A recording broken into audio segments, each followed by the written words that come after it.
Hello, Internet peeps, and welcome to another Big Trouble Little Podcast Plus, where we're going to be doing our top 10 of the decade, both gaming and movies. I am Jared Dubs. I am Andy. Zach. Zach. Zach is in the house. But, yeah. So, the decade has ended, and we started a new one. We're in 2020, if anybody doesn't know. I hope you guys know that we're in 2020. If not, shame on you. But I guess we'll get into the gaming. So Are we gonna talk? I'm sorry. I'm taking a peek at the doc. Just thinking about what we're gonna talk about. Are we gonna talk sports news? oh yeah, that's for Big Trouble Little Podcast. We're gonna be talking about the Astros for a little bit because Good, because I've been reading about it all day. Yeah, 'cause I got a lot to talk about, and it's my opinion will be brief. But anyway, I'm sorry. I didn't mean to derail. We have stuff to do. yeah.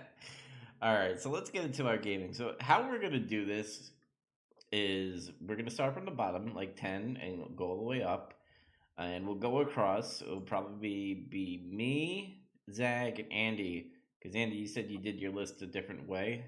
Yeah, I did not arrange them in best, second best, third best. I couldn't find a way to make that work due to stuff like genre and whatever. It's like, which is my favorite genre? Which one's the best example of genre? Which one did I, it was too difficult.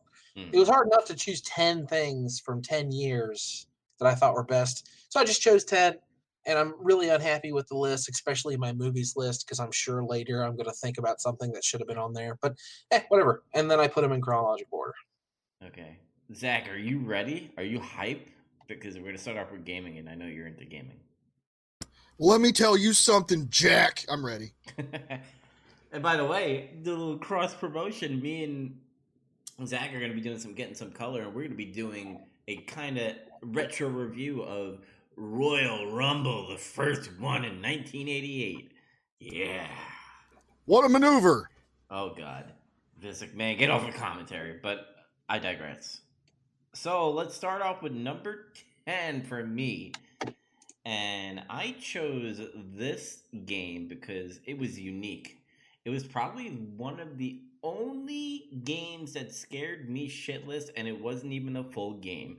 It was a playable trailer, and that is PT. The Hideo Kojima Silent Hills game that was supposed to come out and then just never did. PT was in my short list, but it didn't make it to the last 10. It's in my honorable mentions. Mm-hmm.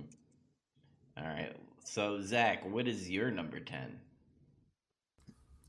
I do want to give a quick shout out to PT. That totally slipped my mind just because I didn't count it as a game. Mm-hmm. Yeah, that's kind of what, like, it was in my list, and I was like, well, I want to count it because it's so cool and influential and unique, but it's not a game, so I cut it.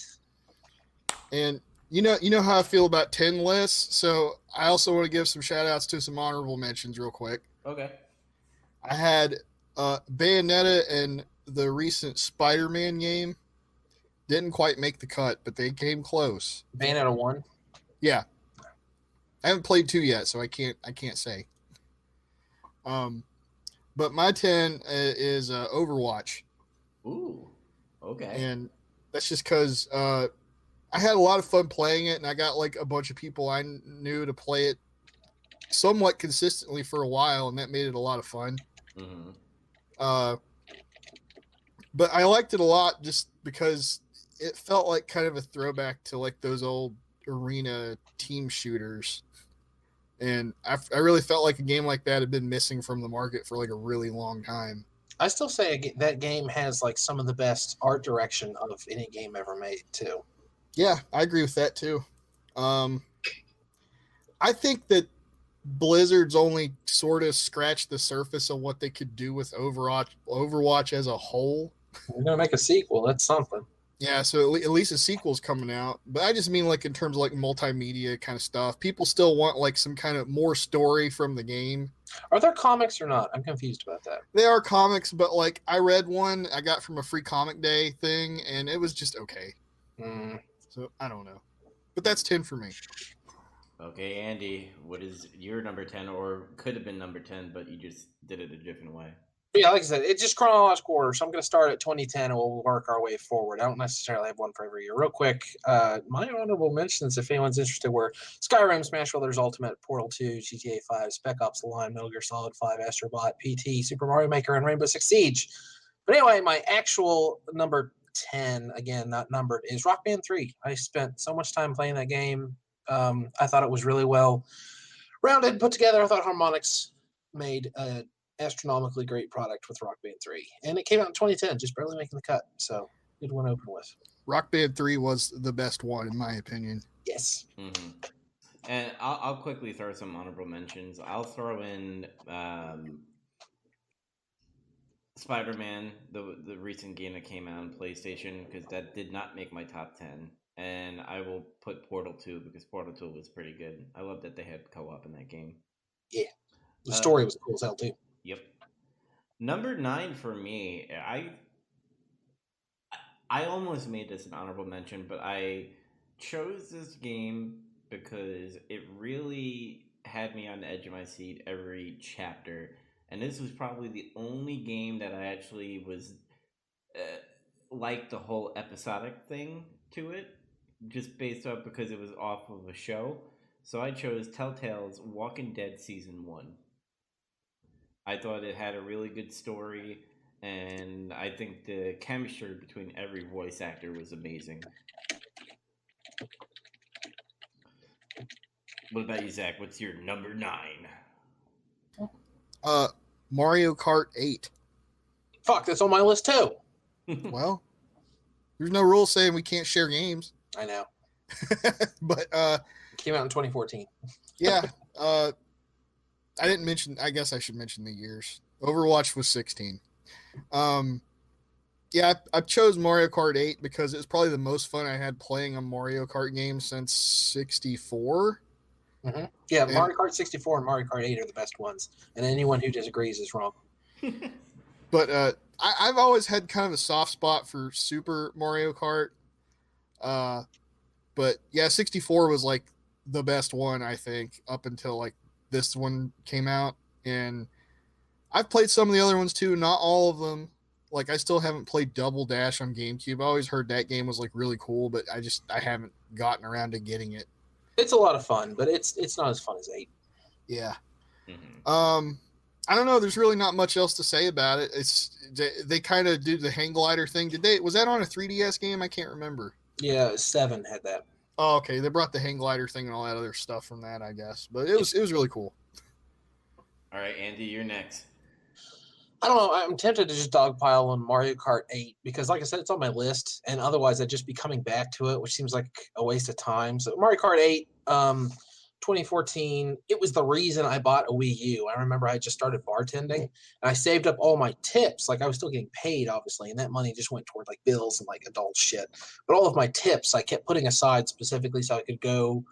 And one night after we closed, which was 2 a.m, of course, I stopped at a Walmart and bought a Wii U with Mario Kart 8 after I had enough for it. It was really thrilling. And that game is just super fun. I have a lot of memories playing it with my roommate, my friends, blah, blah, blah. Mario Kart 8 is the best one. And I do like it. It's always really hard to decide which one I like more, but you'll notice Mario Kart 8 made the cut to my top 10, and Smash Brothers Ultimate did, which is weird. Mm-hmm. Yeah, and we also played a lot of Mario Kart 8 back in the day. We should get back on that, actually. Yeah. Do you have it on Switch, too? Mm-hmm. Good. Yeah, so my number 8 is kind of going back on what Zach was said on his number 10, and that was Overwatch. This is probably the most Blizzard game that I've ever played.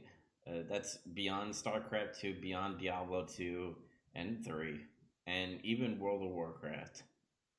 I think the only thing that comes close to me playing more than Overwatch was the Warcraft games, the real-time strategy.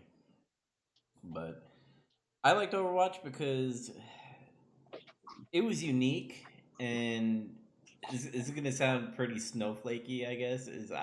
I dig the whole participation kill thing, where even if you did touch him with like one bullet, you get like the kill or something like that.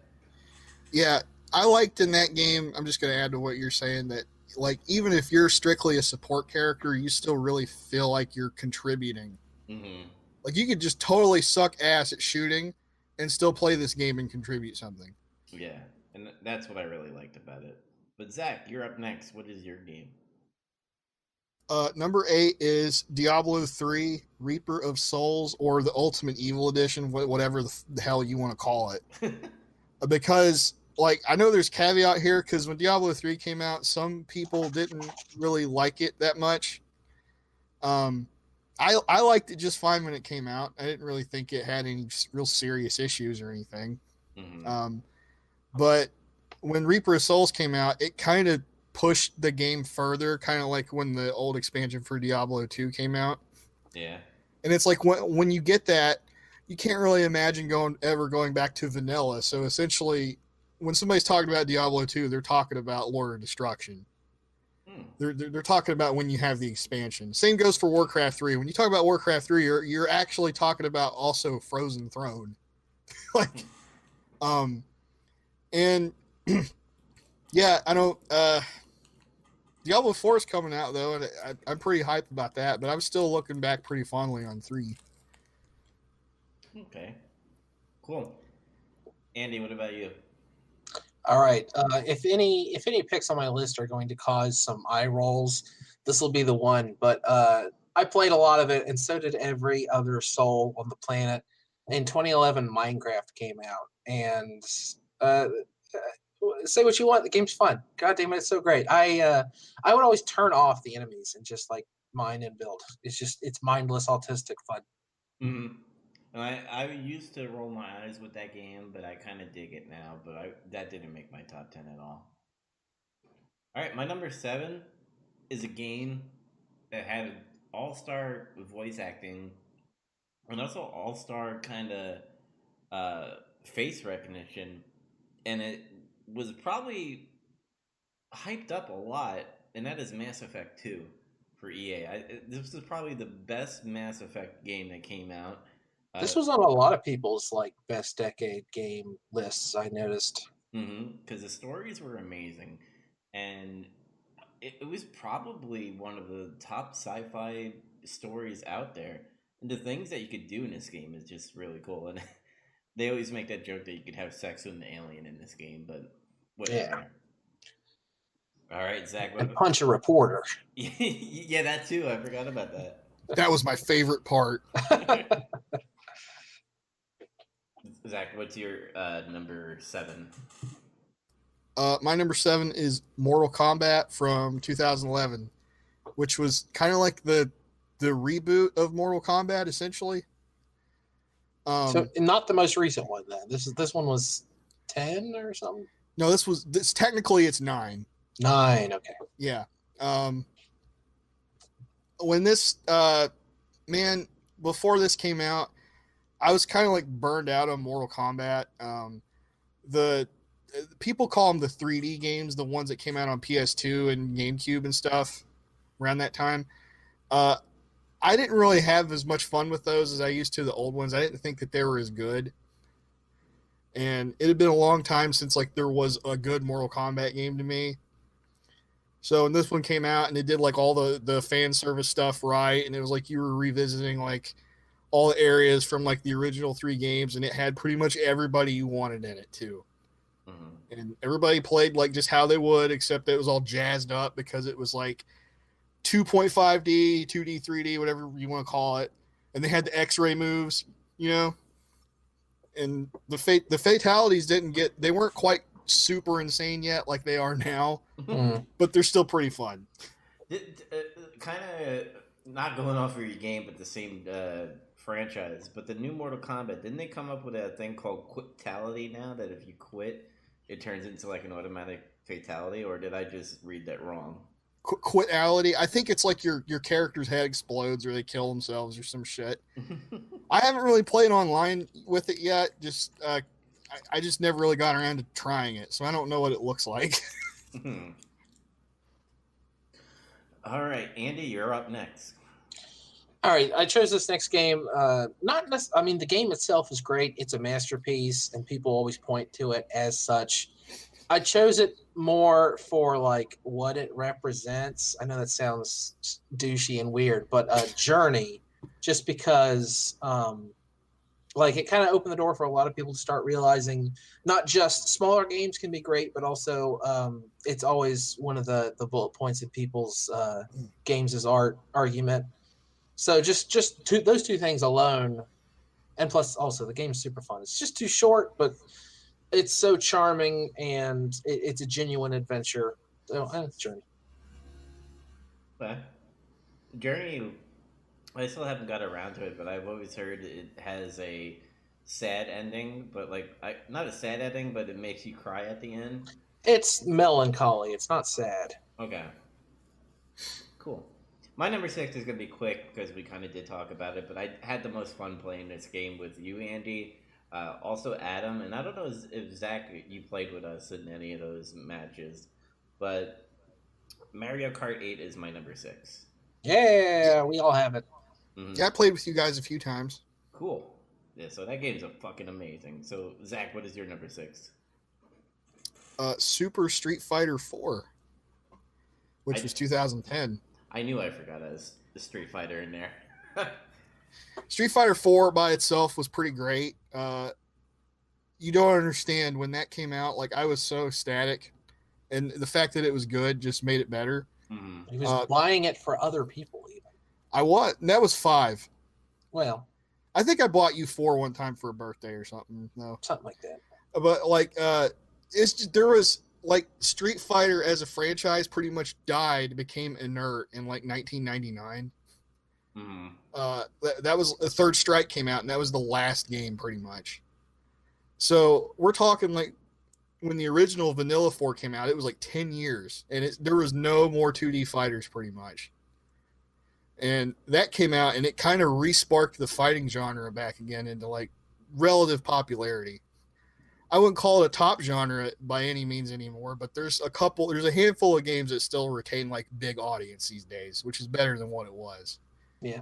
But Super added all the characters and added more gameplay stuff, and that's why I picked it. And besides, the Vanilla it was just better than Vanilla.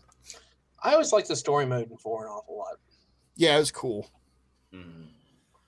All right, Andy, you're up next. Where's this put me? Here it is. This game is the reason I got PlayStation VR and won't shut up about VR games since. This game is hilariously fun, and basically every time I have someone over, it's like, oh, you want to try VR? It's got to be this. Super Hot VR is great. I fucking love that game. It's the best. Honestly, if we were ranking them like 1 through 10, or we are, it's just I'm not.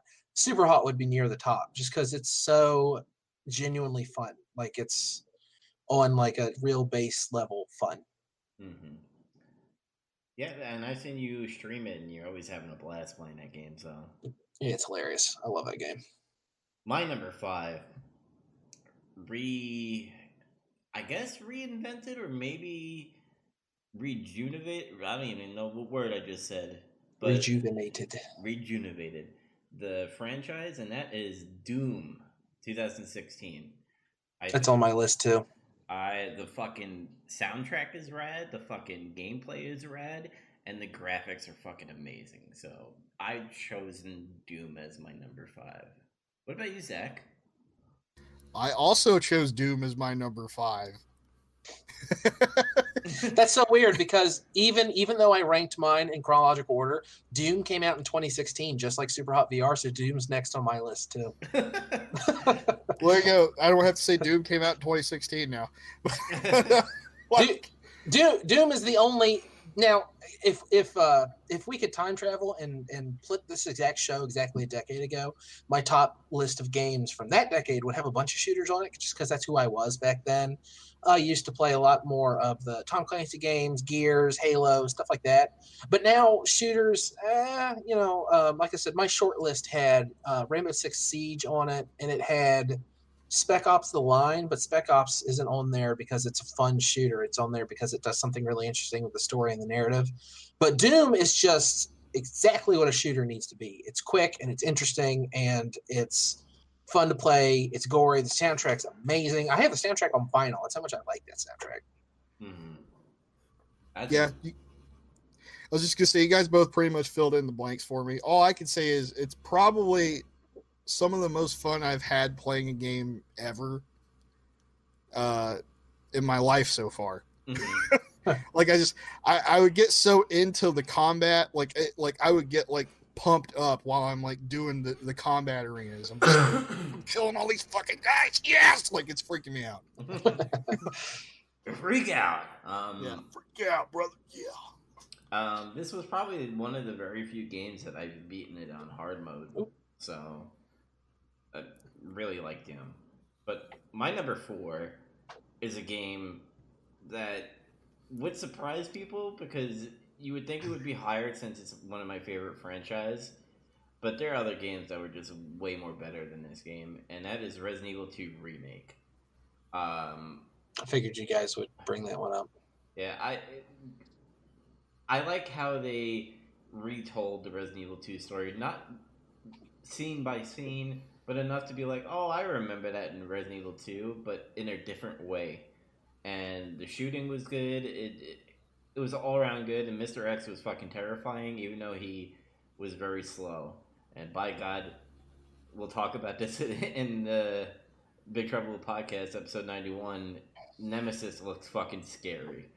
So I'll leave that for that episode. But Zach, what about you? What's your number 4? Resident Evil 2. Wow, this is weird. It is weird, but yeah. If you're like a longtime Resident Evil fan, like you've been waiting on this game forever, ever since the remake of the first game in 2002, because immediately your thoughts turn to, oh, will they do the second one? Like, and that's what everybody kind of thought for the longest time. They'll do it someday, right? Well, it never happened until like last year. Mm-hmm. It literally took like 20 years to do. So Remake 2 is definitely better than 7? Yes, I think so. Yeah, but 7 is still cool. Like it's still it's unique in its own way, and it's worth playing. I say keep an eye out for the Nemesis project because I have a lot of shit talking about Resident Evil 7. Oh, damn. Well, we might disagree some on that one. One of you wimps should play it in VR. I mean, I have played it in VR at Danny's house, and because he's scared to play it, I played it for him. It's too scary. It's not scary. But that's all I got for Resident Evil 2. I don't know. So far, we're copying each other. I know Andy didn't play Resident Evil 2, so he's not going to be copying it. Yeah, I mean, I like that game, what I've seen of it, but obviously I won't copy it. Again, we're just going in chronological order. The third game on my list from 2016, Persona 5. It's one of the best JRPGs I've played in my entire life. If I made a top 10 list of games ever, Persona 5 would have a really high chance of turning up. All the characters are great. It's another soundtrack I own on vinyl. I just realized how many of these? 1, 2, 3. I own 3 of these games on soundtracks on vinyl on my list. That's weird. But Persona 5 is great. I'm excited that there's a sort of sequel coming out, and that also they're going to redo it. Persona 5 Royal. I don't know if I'll pick that up or not. Like, I beating that game took like 80 to 120 hours. I can't remember exactly how much, but man, it's fucking long. But now they're going to make another one that is Switch exclusive that hasn't technically been announced for North America yet, but everyone's pretty sure we're going to get it. God, I hope so. And it does take place immediately after that. I'm super hyped for that. Yeah, I might have to pick it up. Scramble, it's called. So my number 3 is a Nintendo title. And it's probably my top rated Mario game. It's Odyssey. And it's Mario Odyssey. Of course it is. Yeah, because I had fun with this game. Some people might say it's a little easy, but it was like fun easy to the point. It made me want to collect all the collectibles, and I am still doing that. And hopefully I will get there one day because I'm doing Luigi's Mansion now, and that could have made the list, but it didn't. Luigi's Mansion is great, but it's not Mario Odyssey. Mario Odyssey is like one of the most finely. It's on my list too. That's why I'm jumping here. It's one of the most finely crafted platformers ever. It's got charm to spare. It's another great soundtrack. I don't own that one on vinyl though, which is sad. I would like to. That'd kick ass. Yeah, Mario Odyssey is just great. I talked a lot about it. We did a year-end awards show in 2017, and I ranked it over Breath of the Wild. And I still flip-flop on that sentiment all the time. But Odyssey is just, you can't play the game and not have a smile on your face. It's impossible. Mm. If I remember correctly, the voting was tied for Odyssey and Breath of the Wild, and then it came down to a Metacritic tiebreaker, and I believe Odyssey was 1 point higher than Breath of the Wild. It still is just barely higher. Mm-hmm. So Zach, you're number 3. StarCraft 2: Wings of Liberty, 2010. It's another case of, play this great game from 20 years ago and wait on the sequel. And that takes forever to come out. So that has a lot to do with it. The other part of it is it pretty much delivered on still being great when it came out. Mm-hmm. And nowadays, especially nowadays, there really aren't a lot of RTS games anymore. I'd almost argue that's like a borderline dead genre. The only ones there are seem to be remakes and remasters and stuff like that. Like, no one's doing anything original in RTSs anymore. Nope. This was the first installment of a sort of a trilogy, because they split off each campaign into its own game / expansion. So this was the first game was the Terran game, and to me it's also the best campaign. It really amped up all the storytelling and cutscenes and everything. I don't know if Dubs played it or anything. I don't think Andy's ever played it. I played it. I only played more multiplayer than single player. I tried to play a demo of it way back when it came out. My computer misbehaved, so I had to abandon that. You had to correct it. Yeah. But that's what I most remember doing with that game is I got really into the story of it, and I did play my fair share of multiplayer on it too. It was a lot of fun. I spent pretty much the latter half of that year playing that game. What was your alliance? Mine was Zerg. I always lean more towards Protoss. Mm-hmm. That goes back to even the first game, just because it fits my play style more. I'm better at controlling smaller groups of really powerful units than doing a bunch of what do you call it? Macro managing. Mm-hmm. Or it's micro, or whichever it is. When you play Zerg, you have to control tons of units at once. And I could never really get the hang of that. I'm terrible at playing Zerg. Cool. Now, Andy, were you adding that Mario Odyssey was pretty much your number 3? Were you adding to that, or did you want to... Yeah, pretty much. The last 3 games on my list all came out in 2017. So we might as well just say Mario Odyssey was there at number 3, because, as long as I'm just doing it chronologically. Yeah, I already added it to yours, Mario Odyssey.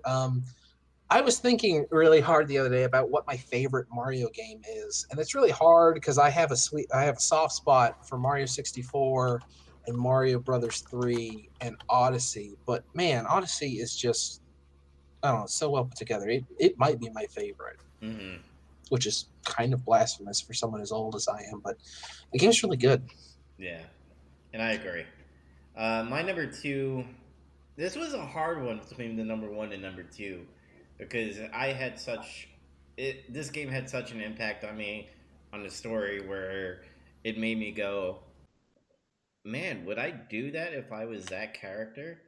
And this game had good voice acting.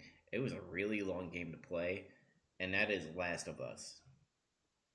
So what I said what I've done with that character is what Joel did at the end, and I won't say the ending because I'm not being a dick, because that's a really long game, and to get to that point and say the ending would be a dick move.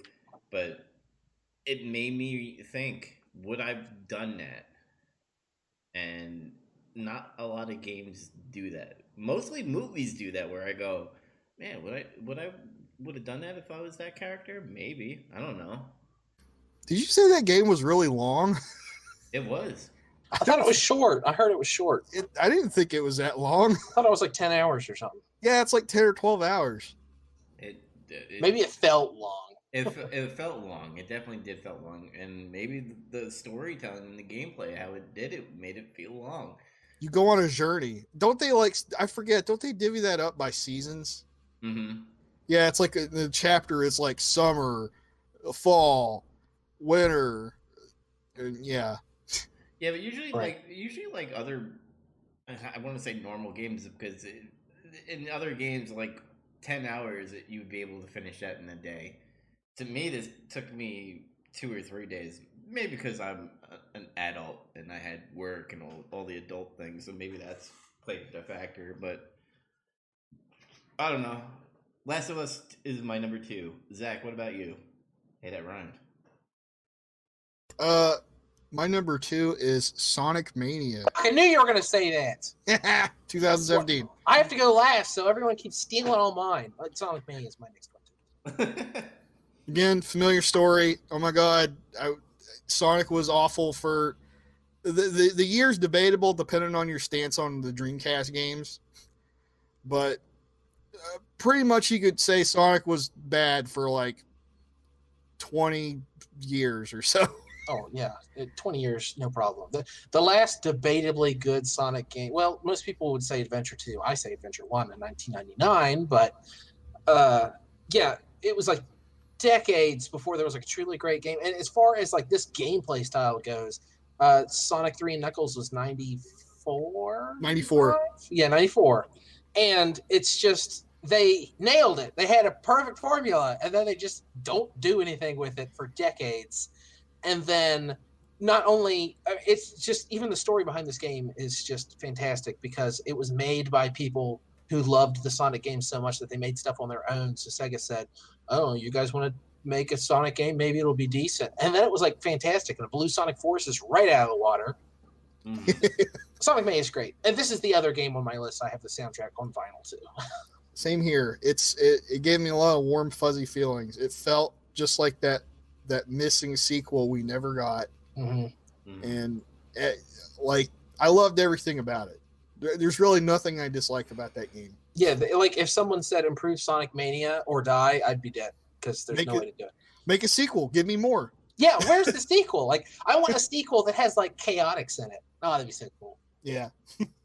Sonic Mania 2. You just gotta get Vince McMahon to do the intro. So Andy, that was your number dos? Yeah, pretty much. Okay. My number one of the decade beat Last of Us, and here's the reason why it beat The Last of Us. They pretty much had the same good voice acting, same great cinematic scenes, and great. Trying to think of another thing that. Oh, the soundtrack was good. Both soundtracks were really amazing for God of War. Oh, I just spoiled it. Well, the God of War. It's God of War. God of War. And the only reason why I beat Last of Us is because Last of Us had a repetitive gameplay a little bit, and nothing really. I guess the crafting system was great in Last of Us, but God of War took it to a whole new level. Naughty Dog's weakness, in my opinion, is gameplay. Mm-hmm.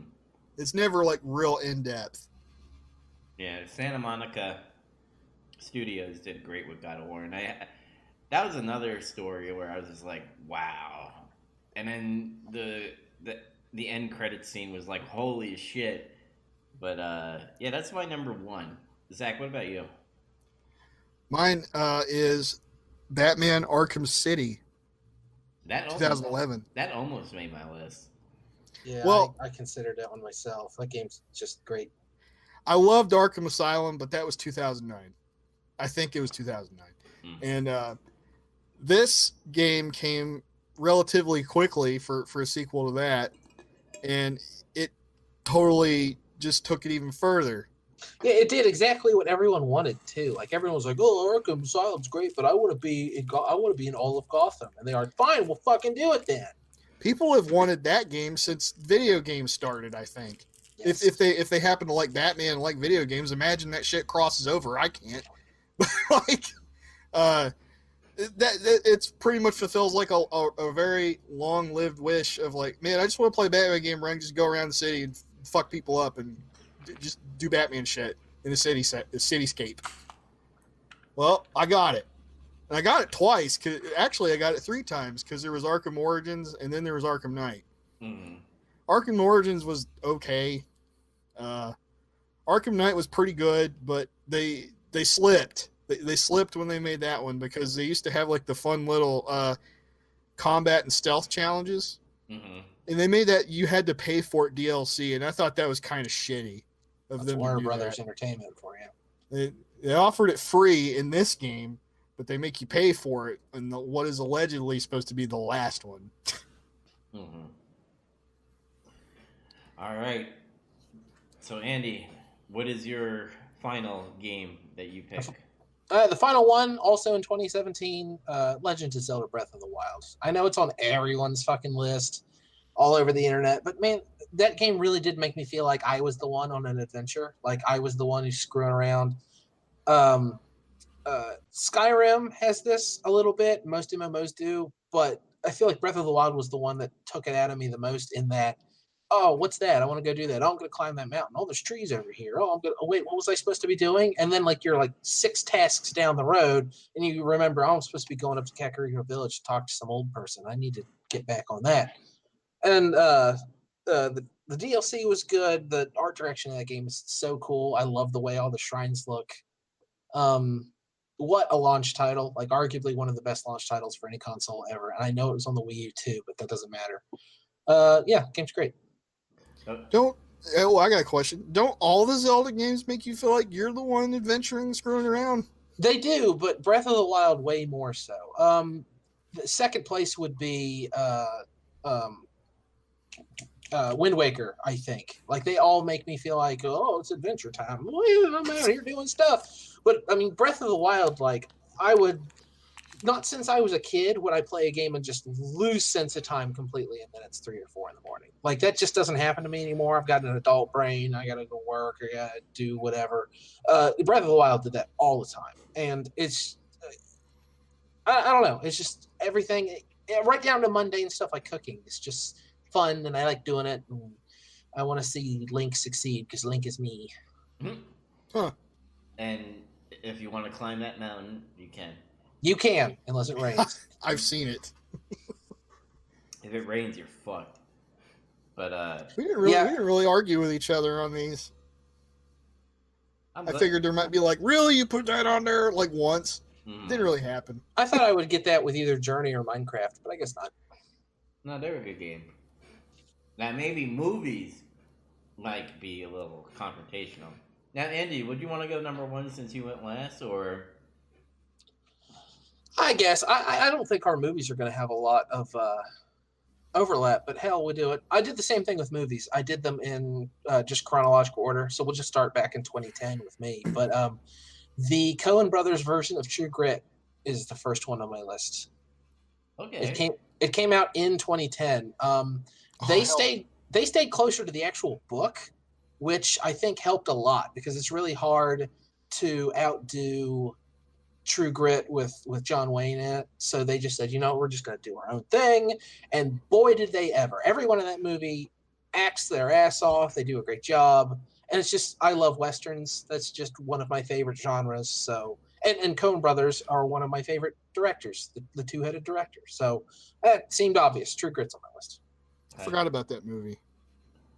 All right, Zach, what is your number 10 movie of the decade? Okay. I'm going to just say this ahead of time.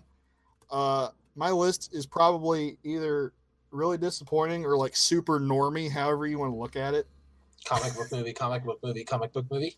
There's a few on here. Okay. But like, it's not all of them. But like, I don't know. Like, I forgot about True Grit because back then when that came out, I didn't really. I don't know. I just watched the movies like, oh, I like that movie, and I didn't really think about it ever again. Yeah, that's all I did. Yeah, I think the movie list was the harder of the two, far and away, to do because I know I'm going to think about stuff later. I'm very unhappy with my list. By the way, go ahead. Sorry, Fishball Cat is now hosting us, so thank you, Fishball Cat. Thank you. Thank you. But anyway, like unlike the video game list, I told Dubs this like we were chatting the other day. I'm like, if anything, this shows like I play way more video games than I watch movies. This was still easy for me to do, but like I don't get all tied up about like, oh, I can only think of 10. This is so hard. It's just the 10 that I can think of that are really good in my opinion is all I can do. And this could change. This will probably change in a few years because there's still a bunch of movies in this decade I haven't seen. Me too. That I wanted to, I just didn't get around to it. There's like 12 movies I wanted to see this year I didn't get to see. Forget the decade. I actually watched a movie recently that made my top 10 for this decade thing. So, well, we both already know what that is. But well, with that out of the way, I put Klaus at 10. Oh, really? Really? Yeah. Yes, I did.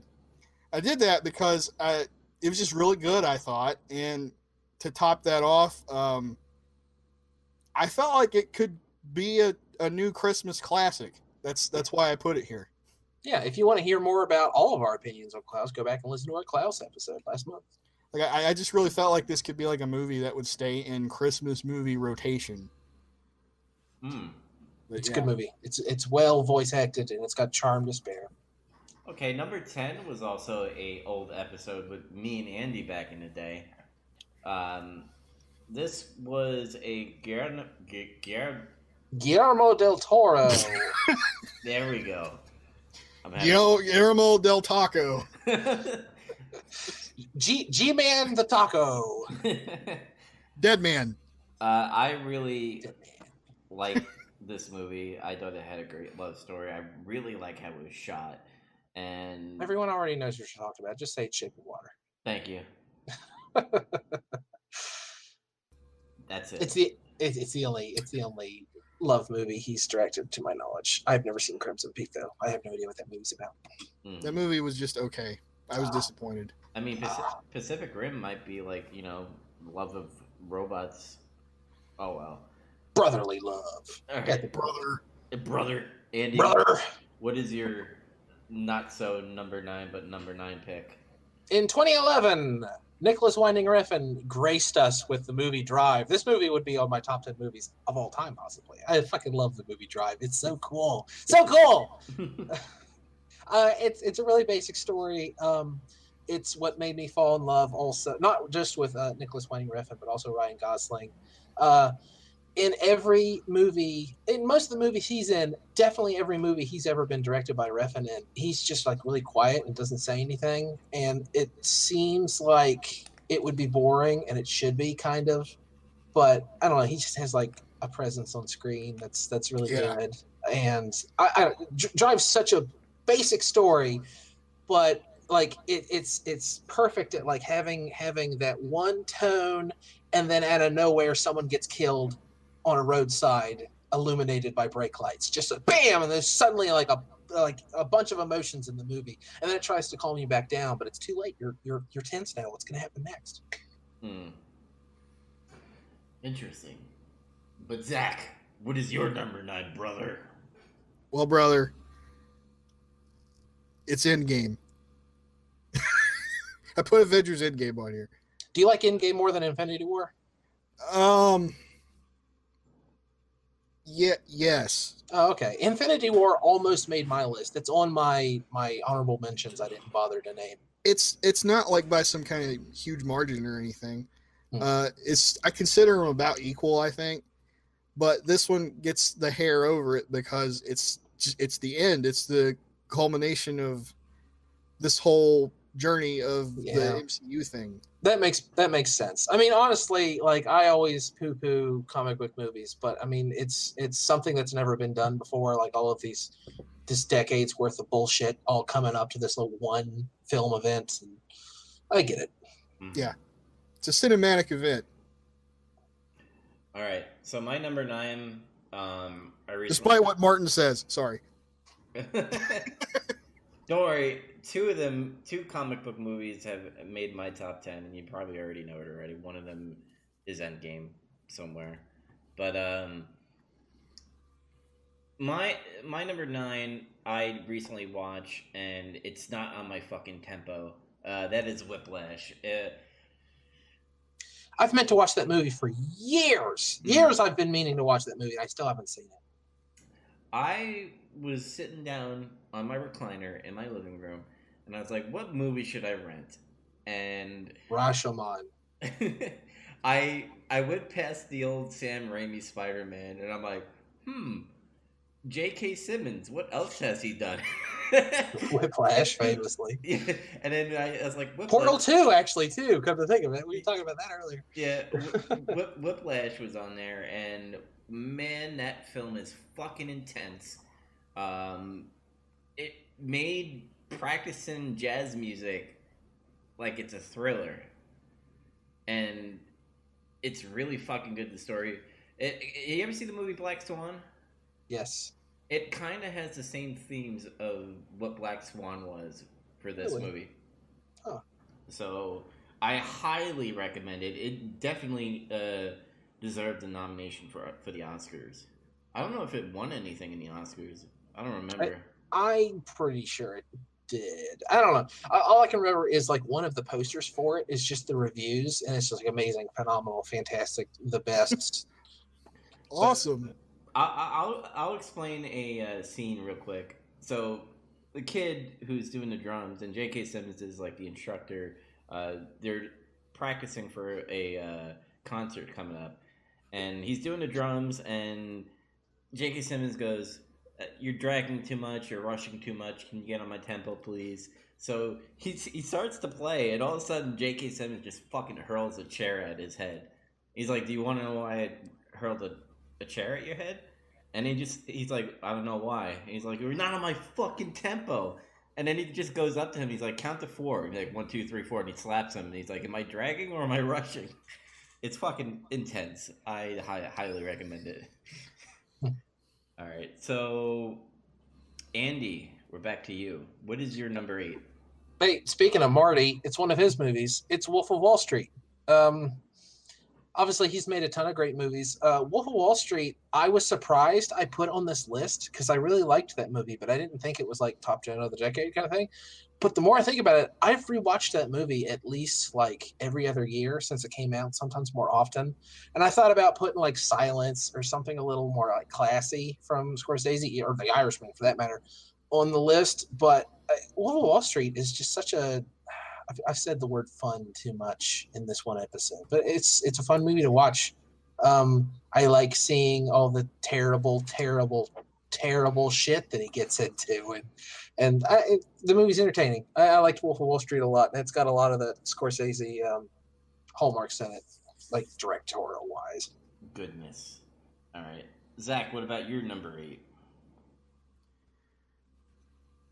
You know, we live in a society. No, it's Joker. I put Joker on here. I forgot to put that on my list, but I'm not changing it. It was in my short list. Mm-hmm. Well, it made it. I thought we all agreed it was just okay. 4 out of 5. Is 4 out of 5 okay? I don't think that's okay. I thought okay would be 3 out of 5. I figured the list would be all your 5 out of 5s. I mean, in this decade, I'm being honest, there weren't a lot of movies to me that were like spectacularly amazing. Yeah, I mean, fair enough. I get it. Like, but I really like this. I mean, we had a whole fucking episode on this thing. What else can I really say about it? Yeah, go back and listen to that episode if you want to know. I'm not going to be an asshole and just say that. I hate when people do that. but like, it's just I really like this take on the character and everything, and I thought it was a good story. People could say, it's just baby's first taxi driver or some bullshit if they want, but I don't know. I thought it was still a different kind of story. It's still like some guy's life is shitty and he has some problems, and his problems happen to make him into the Joker. But yeah. And there was a big debate when we did that episode too, so highly recommend it if you go listen to it. That's how you plug. Mm-hmm. My number 8. Can I just name 8 and 7 really quick because they're both intertwined? Sure. All right. So there are no rules. I chose 8 to be Avengers: Infinity War. I thought it was really fucking amazing that a bad guy won at the end, and there was pretty much a cliffhanger to be like, haha, bitch, I'm Thanos, and that's where all the memes came, where, you know, he snapped a finger. Yeah. What did it cost? Everything. And then to move on to number 7 for me, I chose Avengers Endgame because I thought it fucking ended Iron Man's, Captain America's, and pretty much Thanos' like story arc in a way, because they were building on the Thanos. I mean, not just in a way, like literally. Yeah. Two of those characters die, so that's pretty finite. Mm-hmm. Yeah. And it was just fucking amazing. And that's probably the. Not a lot of superhero movies make my top 10 list because I'm tired of them, but those definitely good storytelling and good movies. So, Andy, what is your number 7? I'm gonna jump one out of order because, like I said, they're just chronological. But we're talking about comic books anyway, and Zach brought up Joker, and I wanted to bring up the movie that I put on here instead of Joker because I like westerns so much. I put Logan on my list. Ooh. Logan was like everyone told me it was going to be good and that I should go see it and do this, that, and the other. And I was like, what? It's a comic book movie. Okay, guys, I'll see it eventually. No worries. And finally, I saw it. And I was like, holy shit, this movie's great. It's such an interesting story, and it's technically a comic book movie. I feel like it kind of pushes that definition even more so than Joker, but I like that. I like that both Joker and Logan have come along to be like, look, a comic book movie doesn't have to just be Spider-Man's origin story again. It can be these other things. Look how great they are. So I want more of that. I want more Joker. I want more Logan. I want more comic book movies that are 5 letters and are interesting. Interesting character. They're both character studies too. They're both character studies. But yeah, Logan was great. Logan bumped Joker just barely. I like it a little more. That's why that's another reason why I put Joker on my list. Because it's different. Yes. Zach, what is your number 7? Okay, this might make you guys mad. Okay. The Last Jedi. No, I'm kidding. I put Force Awakens on there. Okay. Well, I did it because all I can do is here's the thing about this movie. I have not seen it since me and Andy went to see it together with a bunch of our friends one time, like really early in the morning. And like I haven't seen it since we did that at all. I even own it and I still haven't watched it again. But what I remember is having so much fun watching the movie. And then when we got out, we were really excited and just talking all about it. Mm-hmm. And we talked about it. We went and got food somewhere and talked about it for the whole time we were eating. So it was more experience of nostalgia. It was an exciting time. Star Wars was back. Yeah, that's kind of why I put it on. Because, like, here's the thing, too, is, like, I still don't really...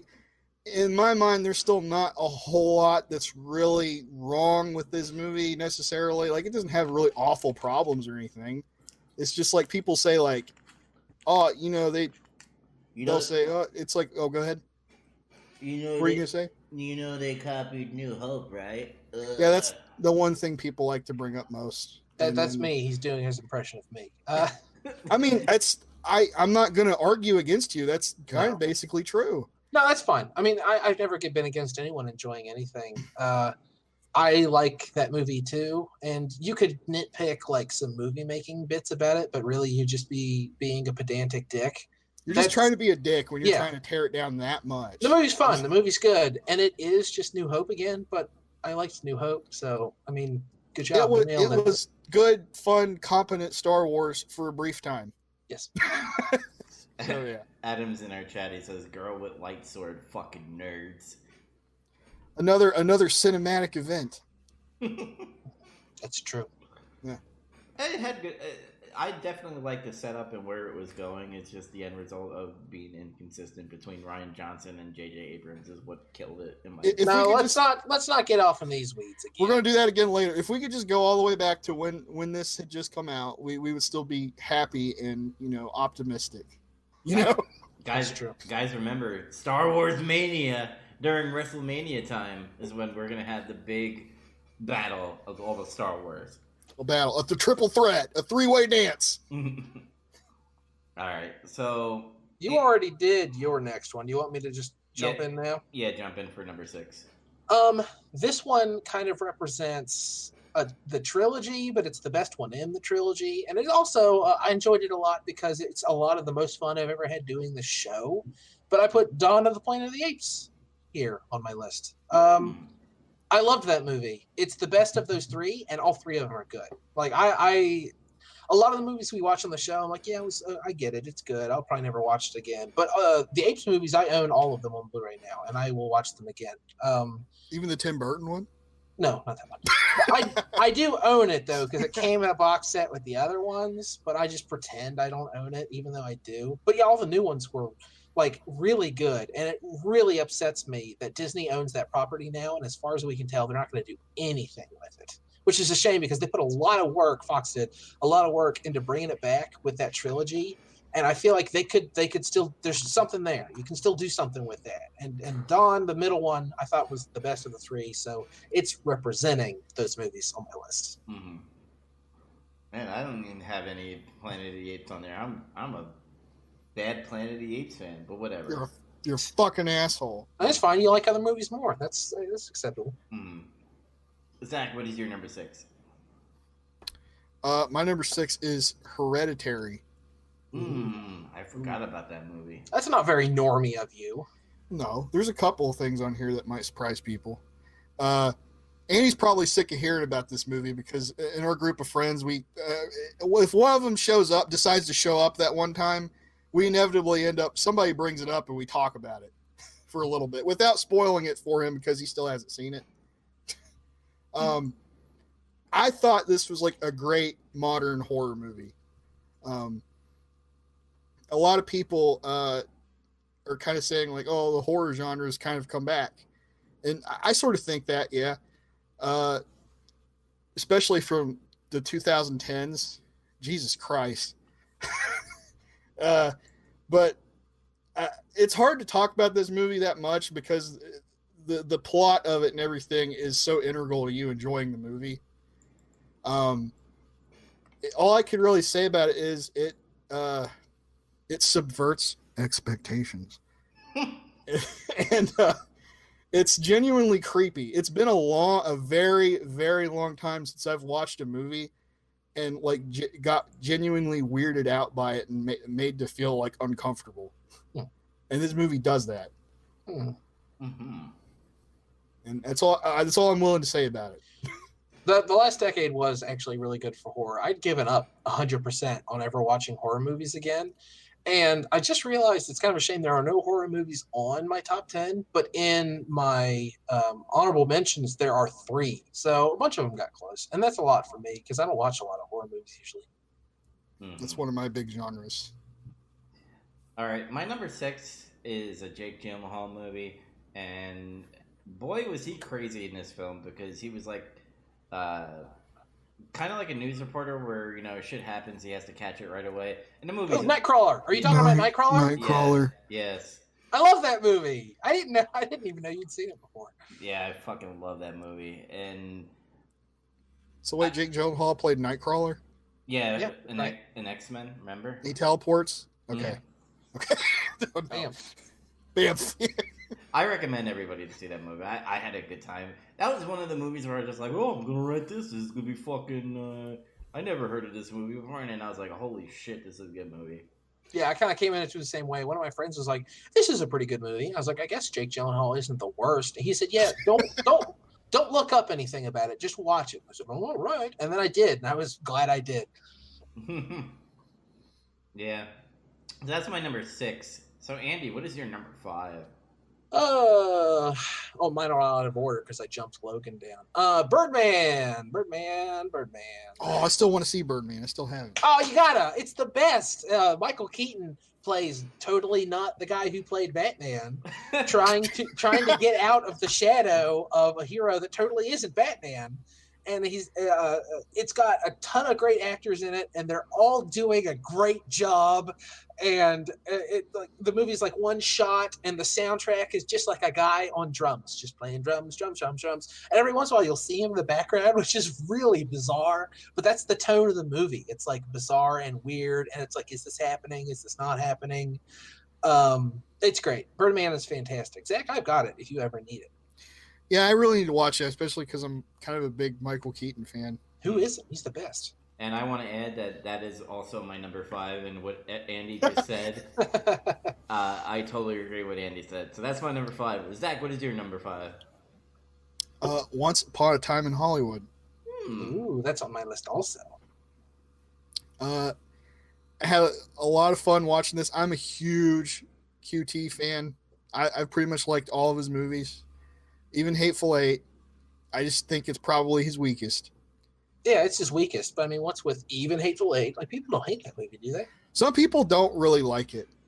They complain a lot about, like, man, they didn't do anything. They just went to a shack, and they're in that shack for like 3 hours. I mean, that's like the point of we're talking about Hateful Eight. We're supposed to be talking about Once Upon a Time in Hollywood. But real quick, everyone like likes to jerk off all over the first scene in Inglourious Bastards, like where he just like asks for the milk and they talk in English and he's like, we point to the floorboards. And it's like really tense. I do love that scene. Tarantino just wanted to make an entire movie that was like that scene. That's what Hateful Eight is. I feel like that's what he did. Like, yeah. Granted, I'll give people that's what he ended up coming out with wasn't what I expected. No, I mean it is the weakest of his movies. I agree with that. But anyway, Once Upon a Time. Yeah. Did you guys talk about this when it came out? I don't think I was on the movie podcast yet. I talked about it, but Dubs, you didn't see it at the time, did you? I didn't see it yet. Okay, yeah, I just kind of gave my quick, it's great, go see it, and that was kind of it. Okay, I don't want to say anything that much about it. I really love the dynamic between Cliff Booth and Jake Cahill in the movie. That makes this movie, I think. Yeah, honestly, there was some of the peripheral stuff is good, and I'm glad it's there, but you could lose it and still have an excellent movie if it's just the two of them. Mm-hmm. I kind of, I don't know, it was just a lot of fun to watch. I got totally into it, and I loved all the dialogue and the characters. It's a lot of the QT stuff that you like him for is in the movie. Including like you're totally not expecting something really insane and humorous and violent to happen. That always gets me. This movie, unlike some of his others, like they build to a point and then something insane happens. This one builds to a point and then something insane happens and then something more insane happens and then something more insane happens. And then it's over. And then it's just over. And you're exhausted. You can't leave the theater because your legs don't work. Yeah. But that's my number 5. That's a Tarantino movie right there. Oh, yeah. Yeah, brother. See it. I will. Number 4, Andy. What is you? Again, mine aren't in the order of importance, so we'll just consider this. Once Upon a Time in Hollywood is on my list, too. I'd add that the period stuff is super great. I love old Hollywood. I love like that era and learning about it. I love movies about making movies. I like The Player. I like Singing in the Rain. I like stuff like that. So Once Upon a Time in Hollywood was excellent. Adam's making dad jokes in the chat. He says, you can't leave the theater because of a sticky floor, damn kids. God love those dad jokes. Number 4 for you, Zach. What is it? The Avengers. Oh. Did that come out this decade? Or last decade? 2012. Oh, huh. It feels like it's longer ago than that, but I mean, really it's 8 years ago now, though. That might have made my short list if I'd have realized that. Well, I put Avengers on here for the same reason I put Avengers Endgame on here, which is it was a big event, but like honestly at that time it was still kind of like, Iron Man came out and that was kind of cool and everybody liked it. Yeah. And then they did Captain America and Thor and all that, and the weird Hulk movie. Yeah. And then it was like, are they really going to do this? Is this going to happen? Like that was still what everybody was thinking. I remember that's what everyone was excited about. Like people would see the new Marvel movie and be like, I can't wait for the post-credit sequence. I want to see the next snippet of what will be the Avengers. Like, that's what's exciting. And then it finally happened. And Yep. it was like, oh my God, we're here. This actually happened. And it's like, and if you're a comic book fan, this is just double cool to you, because I am. And it like, I'd never would have really thought in my whole life up to that point, like something like this would have actually happened. But it did.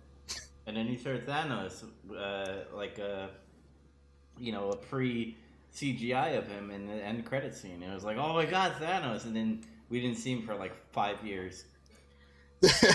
This movie, maybe more than any of the others, I think, kind of really encapsulates like what makes the good Marvel formula movie, so to speak. It's got all the characters at this point that have been established, and they get together and they all have quippy, snippy, fun dialogue, and all the characters are very different from each other, and they play off of that. And the action was cool. It was just a lot of fun. Adam said Iron Man made it. Yeah, I definitely agree, but I think having all those characters on the screen was like, holy shit, guys, it's happening. If Iron Man has nobody to play off of, then nobody gives a fuck about him. That shot where they all stand back to back and the camera sweeps around them and they're all like getting ready to fight. That has become one of the most iconic shots in cinema now. It has, yeah. It's in a lot of like stuff showing Right. like movies. It's like it's up there with the most famous shots from anything else, from fucking Casablanca. Like, everyone knows that now. Yeah. Like, Avengers is part of the cultural zeitgeist now. Marty. So I love Marty. I like to just troll about that. I actually don't have a big issue with it. Martin Scorsese, you fuck. Martin Italian man. Scorsese. You fucking eyebrow man. Eyebrow man. He does have some prominent eyebrows. My number 4 is pretty quick. I thought it was... I like a lot of movies that is very dialogue heavy. Not into the whole, having different settings and making it all actiony and all that stuff, but Ex Machina was probably one of my favorite movies of Yes, that decade. another great one. And then pretty much Oscar Isaac, he was in this movie, and he was like fucking amazing. Yeah, it's weird. I keep seeing the people who are in the new Star Wars movies in other stuff and being like, oh man, they hired a bunch of people with great range. Adam Driver specifically, but Oscar Isaac has been killing it. He's also it's directed by the same person, but he's in Annihilation. He's kind of supporting, and Natalie Portman is the main actress in that, but he's great in that too. Annihilation is also good. I would like to add a little asterisk to your Ex Machina. Yeah, and also the spy in Rise of Skywalker was like the main guy in that movie. Fucking asshole. We knew you were the spy, you asshole. I'm the spy. I love how he fucking says that too. Come on. Okay. Andy, you're number 3, but not so number 3. Geez, where am I on this list? I can't believe it hasn't come up yet. This would be, if I did rank them, this would be probably in the top 3 or so. Mad Max Fury Road. I can't get enough of that movie. It's just a nonstop chase scene. It's always exciting. What little dialogue there is like poignant, and it feels utilitarian, but it still does well to like develop characters and stuff like that.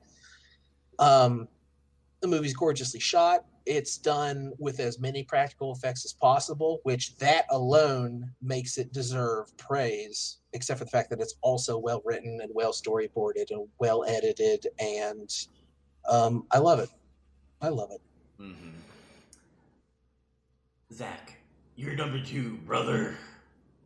I thought it was number 3. I think it's number 3. Number 3, brother. Number 3, brother. You're the third man. Is Midsummer. You liked Midsummer more than Hereditary? Yes. Huh. Mostly because of, well, for one thing, it's very different from Midsummer, or not from Midsummer, Hereditary.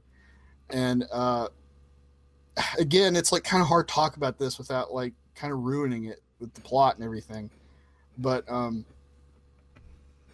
I'll say this: I've never been more tense watching a movie the entire time that is arguably a horror movie that takes place entirely in the daytime. It's always daylight, almost all the time, and you're feeling very unnerved by this movie the whole time because of the things going on in it. Basically, like I guess I could sort of sum up a little bit what happens is some girl goes on this weird like foreign exchange like cultural event thing, like some guy in their class is from Sweden or something, Mm-hmm. kind of far out, and convinces all them to go with him to like his village's cultural like festival thing that happens every 100 years or something. Mm-hmm. And then they're all like, yeah, let's do it, let's go. And on the face of it, it's kind of like one of those dumb, dopey, a bunch of college students go to Europe to fuck off kind of things. And it, it totally turns that on top of his head. Like every horror movie. Yeah. I mean, but like actually in a really good way. Unlike a lot of the shitty horror movies that came out in the previous decade. Ari Aster is the guy that directed both of these movies, and I can say just based off of watching these two movies, I'm kind of a big fan of him now. And I think he's probably one of the better directors in horror at this point. He has said recently, though, he's not doing another horror movie next. He needs a break. After watching both these movies, you can see why. They're pretty fucking intense, both of them are. What else does he want to direct? I don't know. I don't care. I'll watch it. So, that Midsommar. Okay. My number 3. So these next 3 movies are Christopher Nolan movies because he's one of my favorite directors of all time. Which one's Dunkirk? This one right now. Oh. And if you want to, and I almost did that. If you want to hear our fucking podcast, go watch episode 1. And I'm not going to say anything else because I'm an asshole. So we did both see Dunkirk when it came out, though.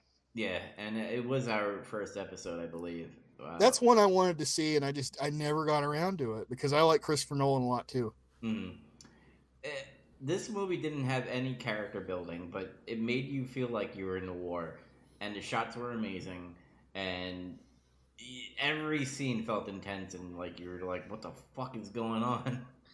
Even though you know the end result of what that happened in history. But I mean, honestly, a lot of Americans are unfamiliar with the Battle of Dunkirk because we weren't in the war yet. So, I mean, for a lot of American viewers, it was still somewhat interesting. And that was my number 3. So, Andy, what is your number 2, but not so number 2? Let's see. I want to talk about this one next. I'm doing them out of chronological order now because that's completely shot. I really struggled with putting this one on the list because it feels like I just saw it and maybe I should let it settle. But since I saw this movie a few months ago, I cannot stop thinking about it. And especially now that they give a little context to when we're recording this. The Oscars were just announced, like this morning or yesterday morning? And it got a bunch of pretty historical nods just because of where it's from. But I have Parasite on my list, the South Korean movie.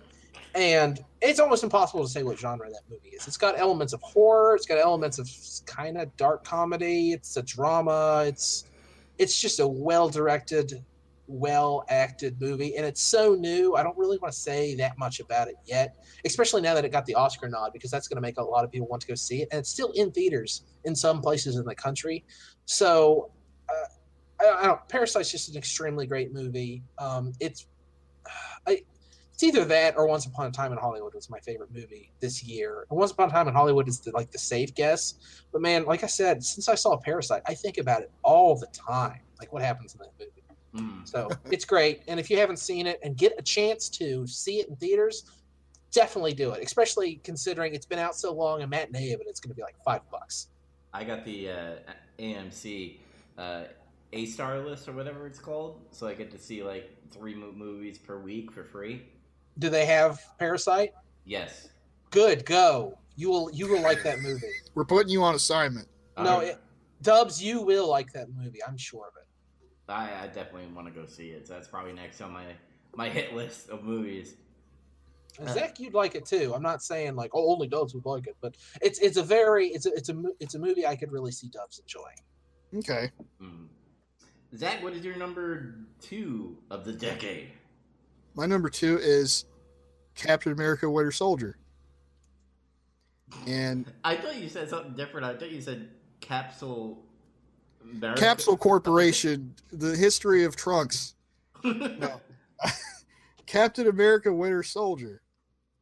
And I like this one the most out of all these Marvel comic booky movies.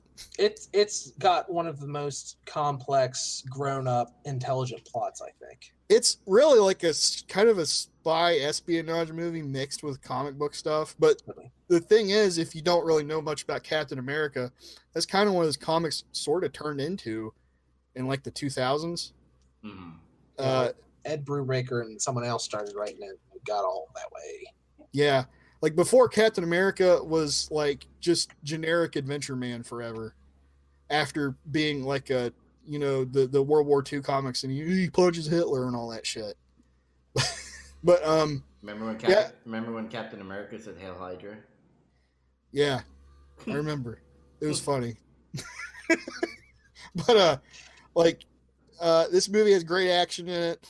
A lot of, you know, it's practical stunt work stuff that's really cool. And I'm kind of a sucker for espionage thrillery kind of movies if they're done like this. Mm-hmm. And so this was comic books on top of that, so I was like double into it. Did you know that this movie was a crossover event for the Agents of S.H.I.E.L.D. show? Yeah, I think I stopped watching it back then because I thought it was getting boring. Mm. I watched like the first 2 or 3 seasons of that show and I checked out. Understandable. But yeah, I don't know. This movie also kind of firmly entrenched. Like, I really like this Captain America they have on the screen. He's a cool guy. I like him. Nice. Yeah, that's all my thoughts on Winter Soldier, I guess. Sweet. Number 2 of the decade. Holy shit. Mine is a Leonardo DiCaprio movie. And Inception. Yep. Thank you for spoiling it, you fuck. Did you? Well, you already told us the director. That narrows it down pretty well. Mm-hmm. Did you see the recent interview where like somebody asked Leo like what happens at the end of Inception? And he's like, I don't know, man. I'm just so into my character. I don't think about that shit. I was like, wow, okay. Fair enough. He's too busy fucking young girls anyway. I guess. Legal young girls. To my knowledge, at least. Yeah, Inception is number 2. This was my number 1 movie for a really, really long time until my number 1 comes up.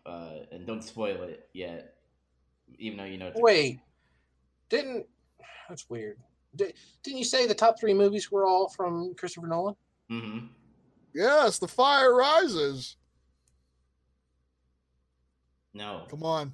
Damn it! Come on. I thought you had teased. Okay, never mind. Let's keep going. Okay. Yeah, so that's my number 2, Inception. You don't want to say anything about Inception? It had a good. I love the whole like invading people's fucking dreams and dream building and shit. And I just liked it. I don't know. It was something where it made me think like, maybe. I mean, it was a cool original kind of sci-fi-ish movie. Would you call it that? I would call it that. Yeah, I would call it that. I mean, that's a sci-fi movie for sure. Mm-hmm. Yeah. It was just the cast was amazing too. I think this was like one of Tom Hardy's breakout roles too. Yeah, and Ken Watanabe doesn't get enough work anymore. It's bullshit. Mm-hmm. Yeah, what the hell, man? Hollywood hates Asians. Confirmed. Oh God, we're getting that shit. All right, Andy, what is your number 1 film of the decade? Not necessarily number 1, but the last one I have to talk about is actually one of my favorites. Another one that would make the top 3, no problem. When we did our awards show a few years ago, I talked about it an awful lot. And this is a movie, I stand by this. It's taking longer than I thought it would, but I stand by this. People are going to recognize this movie down the road as, man, that movie was great. I can't believe it. It's a total cult classic, and it's going to get really, really popular. Blade Runner 2049. That movie is way better than it had any business being. It was way better than most people gave it any credit as being. It's gorgeous to look at. It's well acted. Honestly, the weakest actor in it is still really good. The only problem I had with it is Harrison Ford does this whole confused old guy thing, but I mean, it kind of makes sense. It makes sense for this movie. But everything he's been in lately, he's just a confused old guy who doesn't want to be in this because it's a sequel to something he did in the '80s. That's all he does now. Indiana Jones, Star Wars, Blade Runner. But Just let Harrison Ford die. yeah, just leave him alone. Harrison Ford doesn't want to be in your stupid bullshit comic book sci-fi adventure nonsense anymore. But Blade Runner, it's another Ryan Gosling movie. Like I said, I'd love to just crawl inside of his muscly arms and just. He's the best. I love his stupid, terrible, typecasted under emoting acting. I know it drives some people crazy, but I really like it. There's like that edgelord middle schooler in me that's always like, yeah, don't say anything, Ryan Gosling. You just stand there and look cool. Yes, I love this. And your everything, scorpion jacket. Everything's neon and everything is super well designed by artists who super know what they're doing. Just wait. It's going to be a few more years, and people are going to start realizing, oh, Blade Runner 2049 was a masterpiece. That's kind of what happened with Blade Runner.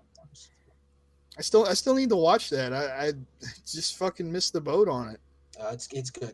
Most people did. I think most people were like, I'm not going to go see that. It came out against something. I can't remember. It came out against, I want to say, a Marvel movie, and it stole a lot of its thunder. And it was kind of like an imperfect storm of this movie's going to get like shuffled a little bit. But mark my words, man, the movie's great. People are going to start realizing it. I always thought the original Blade Runner was like a cult movie. Like, yeah, it is. When it came out, it did not do well. That's what I'm saying. Like 2049 is going to do the same thing Blade Runner did. People are going to be talking about it later as like one of the great movies of this decade, if not one of the best sci-fi movies of the genre.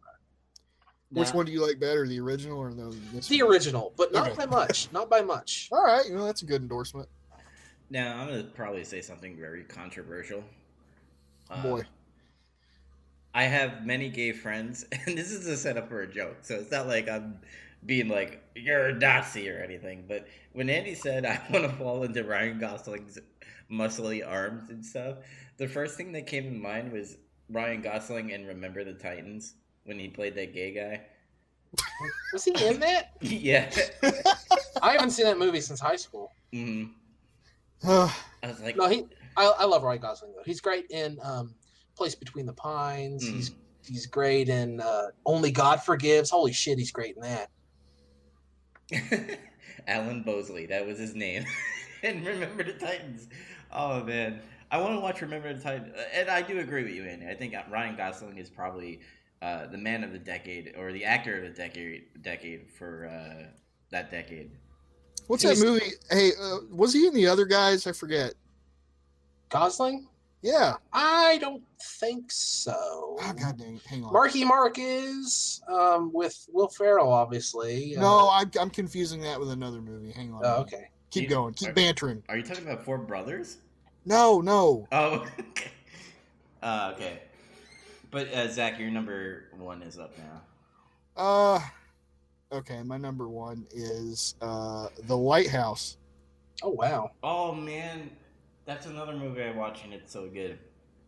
I wanted to see this because I watched The Witch, and I liked it pretty well. The Witch was in my runner-up list. Like, it didn't... I don't think I liked it as much as a lot of other people did, but, like, I still thought, it was like, this is cool and unique. I like it. Yeah. I'm looking forward to what else this guy does. I kept hearing he's doing this movie, The Lighthouse. It's going to have Willem Dafoe in it. And I was like... steals the show. And yeah, he does. Like, man, this movie is just about two guys stuck in a lighthouse doing bullshit work the entire time. I think my favorite line in that movie is when Robert Pattinson is like fucking drunk out of his mind. He's like, I just want to fuck a steak. Yeah, there's a bunch of great lines in this movie. My favorite part is when they're like, they both drink and they kind of bond a little bit, and then he tells him like, I don't like your lobster stew or whatever the fuck. And that causes Willem Dafoe to flip out and go on this huge tirade. Mm-hmm. It's like I lost my shit when that happened.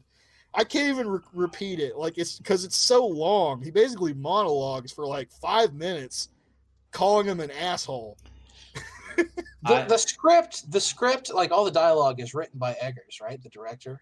I But think it's based on like stuff that was actually written in the period.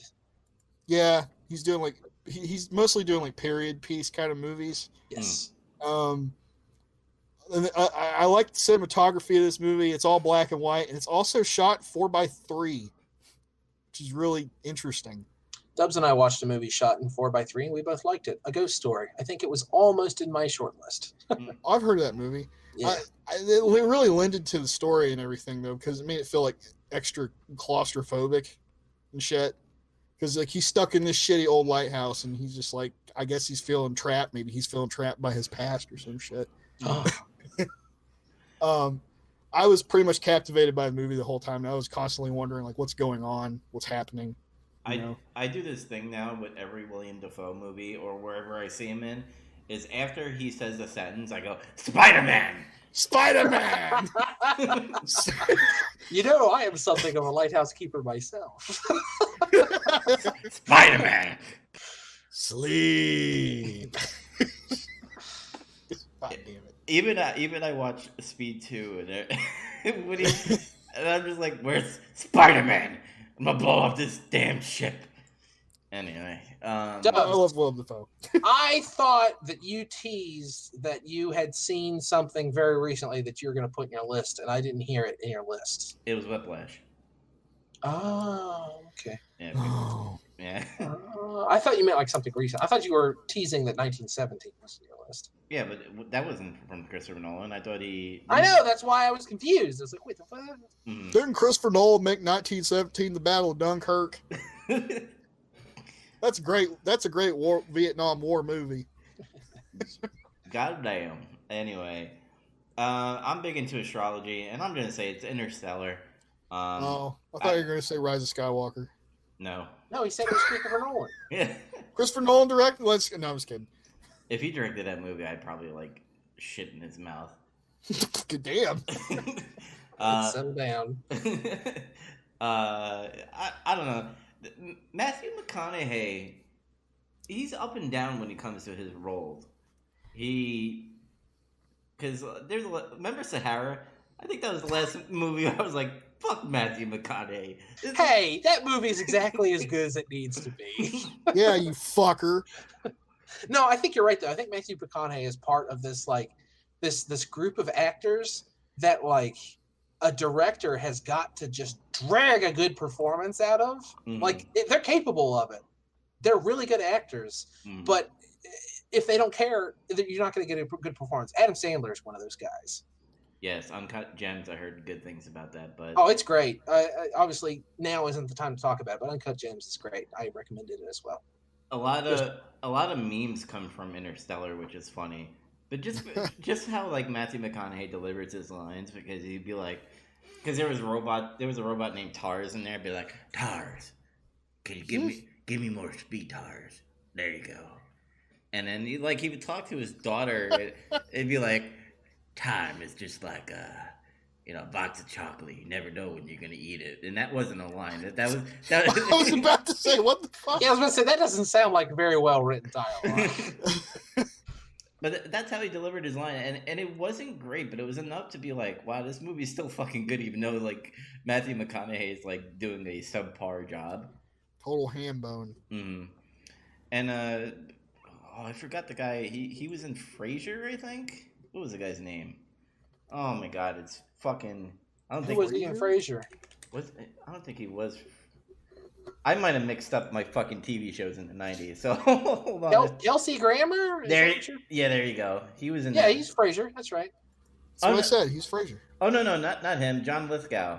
He was in that movie. Oh, you're thinking about Third Rock from the Sun, maybe? One of the 90s fucking shows. But he was great in that movie. And I believe there was also another person in that movie that was great. Everybody was fucking great in this movie. And even fucking Matthew Damon. Matt Damon. What? Matt Damon. He was in. What the fuck? He was he was in Why are you doing that? Matt Damon. Haven't you ever seen Team America, World Police? Fuck no. Oh, whatever. That movie's great. But that's what that's from. Okay. I was like, what the hell are you all doing? Yeah. He was I thought it was like some kind of weird M joke I just wasn't in on. Well, you got to see Team America, then you're in on it. I know America, fuck yeah, that's it. That's all I know.